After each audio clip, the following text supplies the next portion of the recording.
No vídeo de hoje vamos falar sobre IRS, o preenchimento da declaração modelo 3 e as ocasiões em que nos é perguntado se optamos ou não por englobar um determinado rendimento. Vamos falar então sobre englobamento, não englobamento e vamos dar uma especial atenção aos rendimentos prediais. Os rendimentos da categoria F prediais.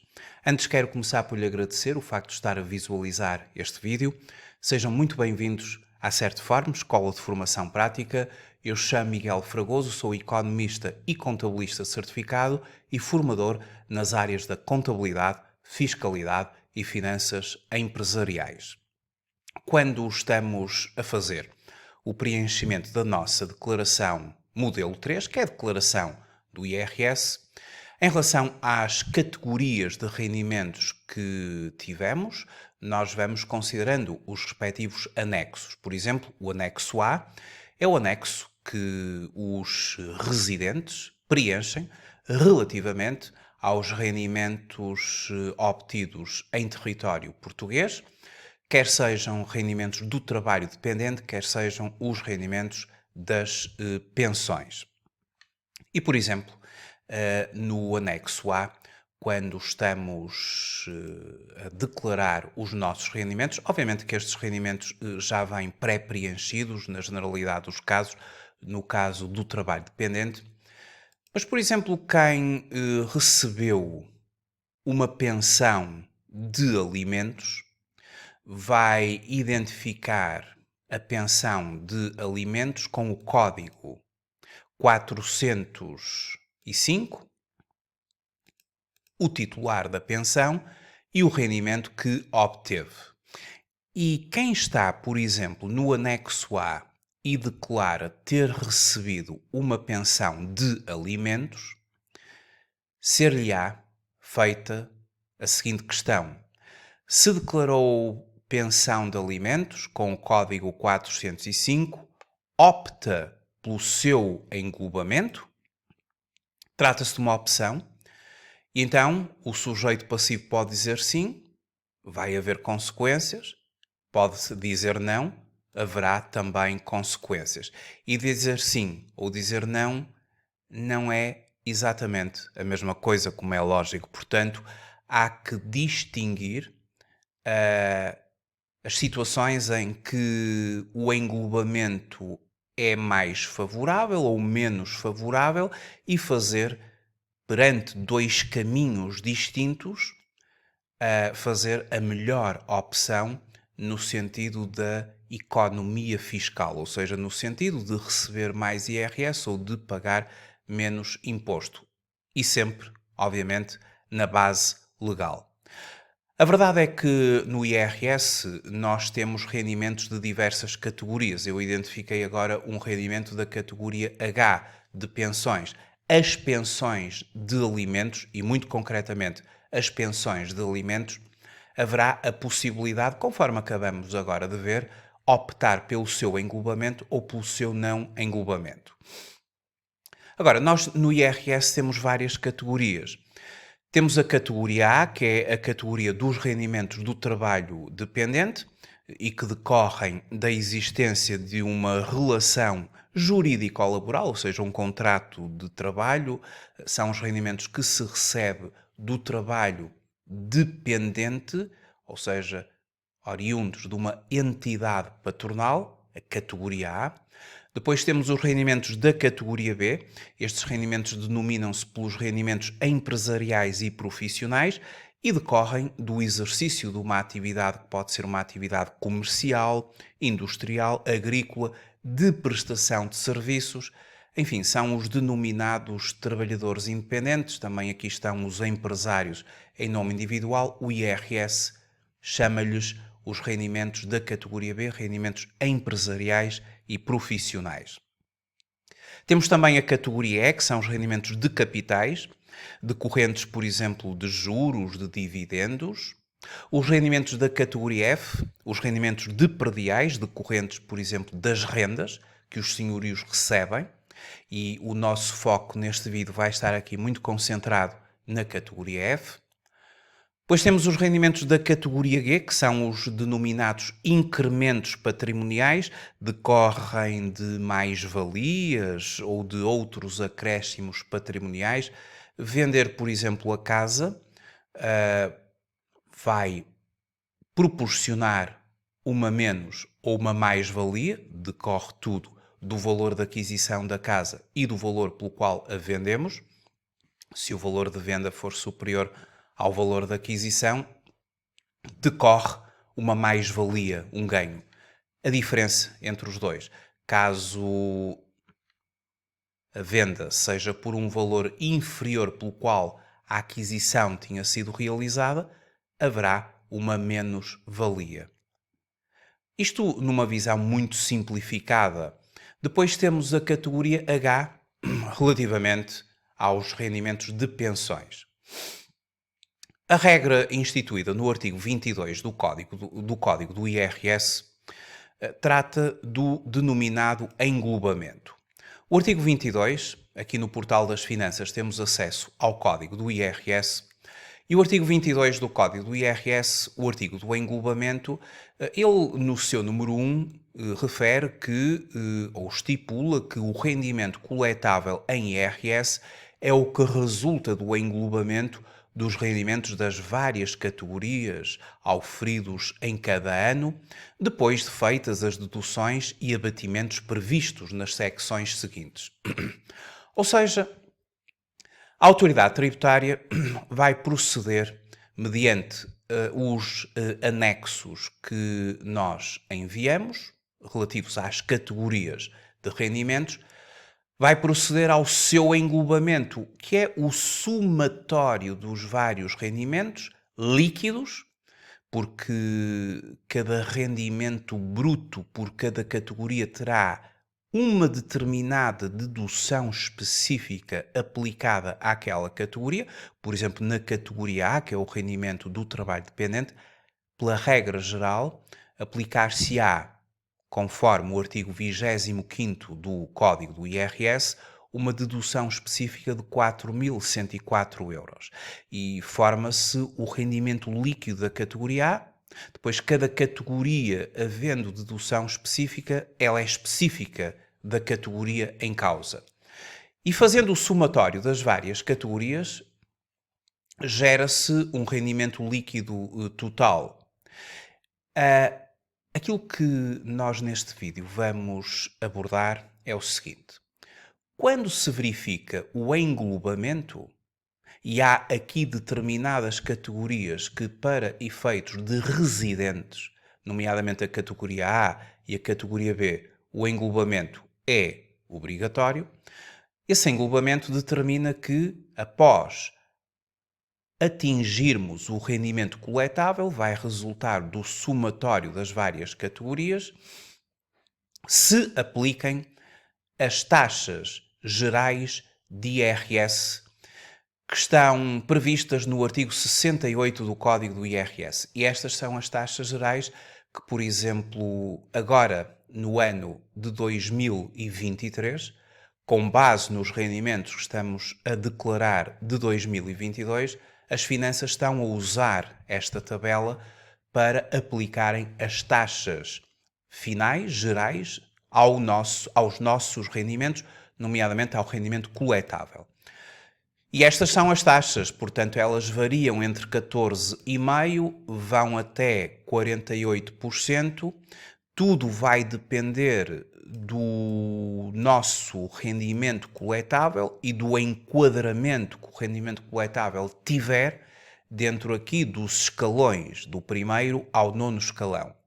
Por exemplo, um sujeito passivo que entregue a sua declaração de IRS e cuja soma dos vários rendimentos líquidos seja, por exemplo, de 14.000 euros, ser-lhe aplicada uma taxa de 26,5% e uma parcela a abater de 980,63. Já agora, aqueles que entregam a declaração em conjunto, os casados, as uniões de facto, que entregam a declaração de IRS em conjunto, optam pela entrega em conjunto, que, como se sabe, atualmente a regra é a entrega em separado, a exceção, a opção, mas opta-se por entregar a declaração em conjunto, e o rendimento líquido total, ele vai ser dividido por 2, que é o denominado quociente familiar. E uma vez dividido por 2, será então integrado num dos escalões do rendimento coletável, aplicada à taxa, aplicada à parcela a bater e depois volta a multiplicar por 2. Bom, mas isso será uma matéria a abordar nos cursos práticos da Certform no domínio do IRS. Para já eu vou-me então focar no conceito de englobamento, de não englobamento. O englobamento, como já vimos, os rendimentos líquidos são objeto de soma.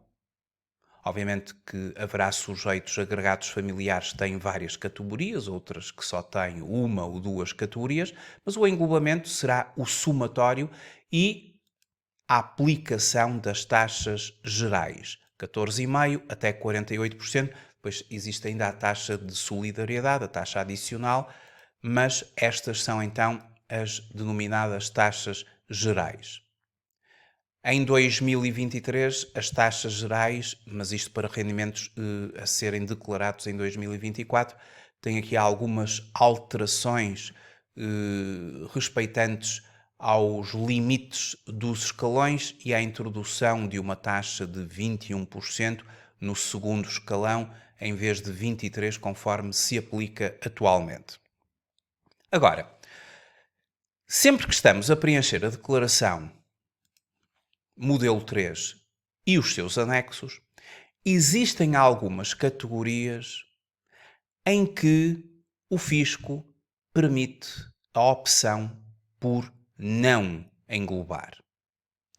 E não englobar significa que, fazendo o sujeito passivo essa opção, está a indicar à autoridade tributária para que a autoridade tributária não some aquele rendimento aos restantes, o automatize de forma a que o mesmo seja objeto de aplicação de uma taxa especial e que não são estas que aqui estão.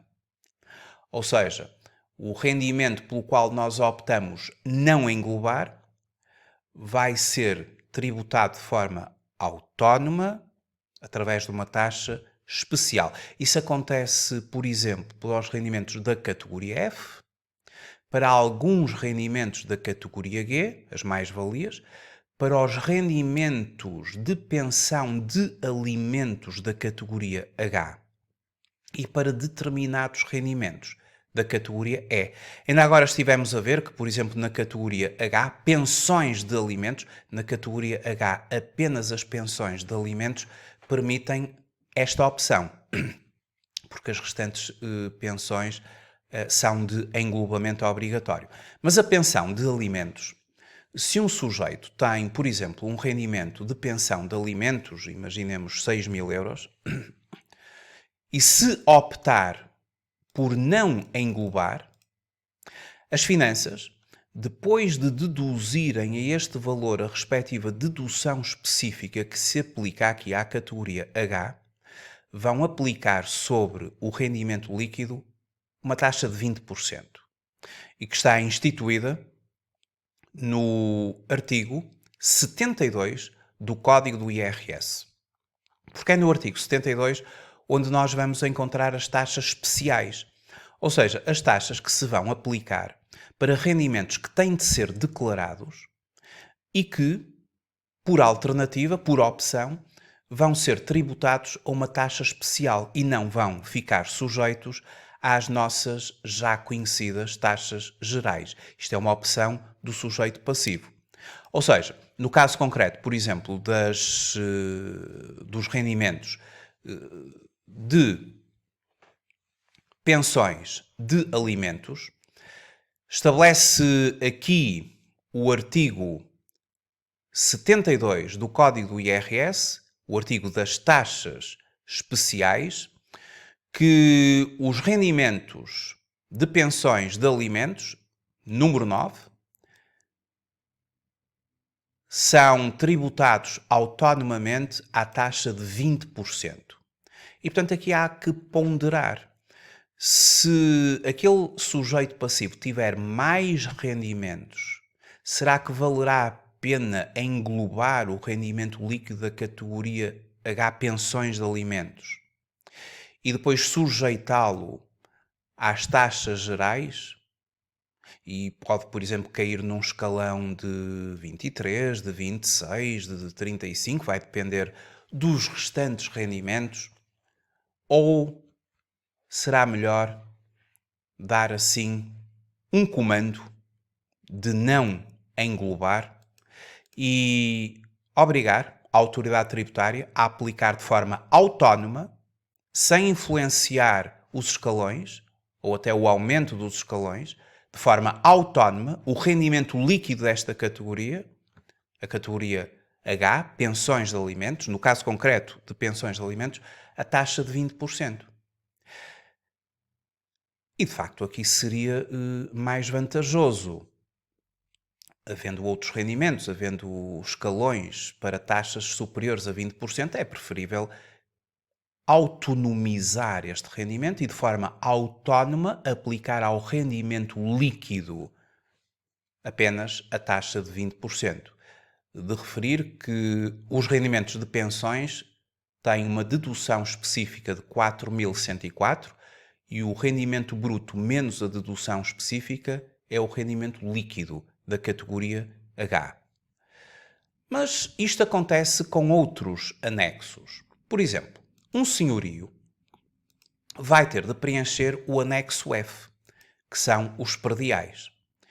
No anexo F, o senhorio vai, no quadro 4, declarar os rendimentos dos contratos de arrendamento, declarar as rendas, declarar as despesas que teve com os imóveis e depois de declarar o valor dos rendimentos, rendas, o valor das várias despesas que tenha tido com o imóvel e que vão sendo declaradas aqui nos respectivos colunas do quadro 4 e respectivos quadros 4.1, 4.2, 4.2a, vai depender do regime de redução de taxa que já vamos falar que o sujeito passivo poderá beneficiar.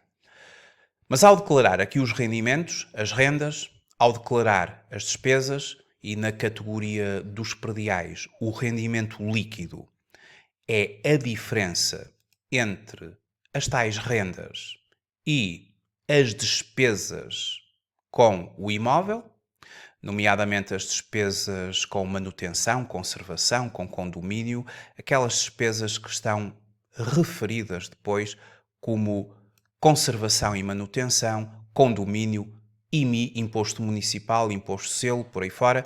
Estas despesas vão subtrair ao valor das rendas obtidas e vão formar o rendimento líquido da categoria F.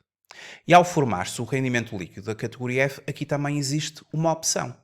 O senhorio pode pretender englobar os rendimentos da categoria F e caso eles sejam englobados, havendo outros rendimentos ou não, porque poderá ser apenas o da categoria F, ao englobar, vai sujeitá-los às taxas gerais do artigo 68. E depois, em função do escalão, ser-lhe atribuída uma taxa que pode ir de 14,5% a 48%. Vai depender de se tem outros rendimentos e do escalão no qual vai ser enquadrado. Mas pode optar por não englobar. Porque, segundo aqui o quadro 6 do anexo F, na informação complementar, no final existe a opção pelo englobamento. E faz-se a seguinte pergunta: opta pelo englobamento dos rendimentos indicados nos quadros 4.1, 4.2, 4.3 e 5, aqueles que eu tinha referenciado anteriormente. Se o senhorio disser sim, quero englobar, aqueles rendimentos líquidos serão considerados para efeitos das taxas gerais. Eles vão ser adicionados dentro deste esquema aos rendimentos de outras categorias, caso elas existam e que tenham sido objeto de englobamento, e em conjunto formarão um determinado rendimento coletável que vai ser enquadrado nos escalões e aplicar-se-á depois as taxas e as parcelas a abater. Agora, se o sujeito passivo considerar não, opta pelo englobamento dos prediais declarados, não opto, e significa que a autoridade tributária vai autonomizar, vai isolar aqueles rendimentos de prediais e vai aplicar sobre eles uma taxa especial. E essa taxa especial começa nos 28%. É taxa geral que se aplica aos prediais, taxa especial. Mas para isso é preciso dar a indicação de que não quer englobar. E ao não englobar, imediatamente aplicar-se-á o artigo 72 do Código do IRS, as taxas especiais, em que o seu número 1 diz são tributados às taxas especiais de 28% os rendimentos prediais, entre outros, mas os rendimentos prediais, incluindo os referidos na linha B do número 5 do artigo 8º. Portanto, regra geral, aplicar-se-á uma taxa de 28%. E essa taxa de 28% pode compensar face ao artigo 68 e àqueles escalões todos que, como vimos, poderá ir para taxas muito altas, dependendo do tipo de rendimento. Agora, existe ainda mais algumas vantagens para o senhorio no caso de fazer a opção pelo não englobamento. Opta pelo englobamento dos rendimentos indicados anteriormente? Não. Ele sabe que vai ser tributado à taxa de 28%. No entanto, em função do contrato de arrendamento e da duração desse contrato de arrendamento, esta taxa de 28%, no caso da opção por não englobamento, ela pode ser bastante reduzida. E isso estabelece o número 2, o número 3, o número 4 e o número 5 do mesmo artigo 72 do Código do IRS. Eu resumi aqui esta informação num manual e vou utilizar o manual porque a informação lê-se melhor, vê-se melhor do que ali no código. Ou seja, aos rendimentos prediais decorrentes de contratos de arrendamento para habitação permanente com uma duração igual ou superior a 2 anos e inferior a 5 anos, é aplicada uma redução de 2 pontos percentuais à respectiva taxa autónoma. Portanto, aquela taxa de 28% passa para 26%, se a duração do contrato de arrendamento for este que acabamos agora de referir. Decorrentes de contratos de arrendamento para habitação permanente celebrados com duração igual ou superior a 5 anos e inferior a 10 anos, é aplicada uma redução de 5 pontos percentuais. Portanto, quando o contrato de arrendamento foi celebrado por um período, uma duração maior ou igual a 5 anos e menor do que 10 anos, haverá uma redução de 5 pontos percentuais na taxa dos 28%. Portanto, passa para 23%, havendo opção por não englobamento. Já no caso de decorrentes de contratos de arrendamento para habitação permanente com duração igual ou superior a 10 anos e inferior a 20 anos, é aplicada uma redução de 14 pontos percentuais da taxa respectiva, da respectiva taxa autónomo. Portanto, se entre o arrendador e o arrendatário, o senhorio e o inquilino for estabelecido um contrato de arrendamento com uma duração igual ou superior a 10 anos e inferior a 20 anos, o senhorio goza de uma redução de 14% na taxa. Portanto, aquela taxa de 28% passa para 14% na opção de não englobamento. E, por fim, decorrentes de contratos de arrendamento para habitação permanente com duração igual ou superior a 20 anos, bem como aos rendimentos prediais decorrentes de contratos de direito real de habitação duradoura, na parte respeitante ao pagamento da prestação pecuniária mensal, é aplicada uma redução de 18 pontos percentuais da respectiva taxa autónoma. Ou seja, na opção de não englobamento, a taxa passa dos 28% para 10%. E aqui é o grande impacto que nós temos face a estes contratos de maior duração, de fazer uma opção por não englobamento. Quando numa determinada categoria se opta por não englobar, todos os rendimentos dessa mesma categoria terão de seguir a mesma opção, o que não interfere com outras categorias, mas temos de manter a mesma linha dentro da mesma categoria. Estas opções por não englobamento, elas aparecem várias vezes ao longo dos anexos da declaração modelo 3. Aparece no anexo A, nas pensões de alimentos, por exemplo, no anexo que ainda agora estivemos a ver, no anexo H dos prediais, vai aparecer no anexo G das mais-valias. Alguns dos rendimentos de mais-valias, mais ou menos valias, poderemos fazer também opção por englobar ou por não englobar. E estas opções terão o seu impacto, ainda agora vimos no caso dos prediais, portanto, optando por não englobar, vai ter uma taxa base de 28%, mas depois as taxas podem ser muito reduzidas em função da antiguidade do contrato, como acabamos agora de verificar, está no artigo 72.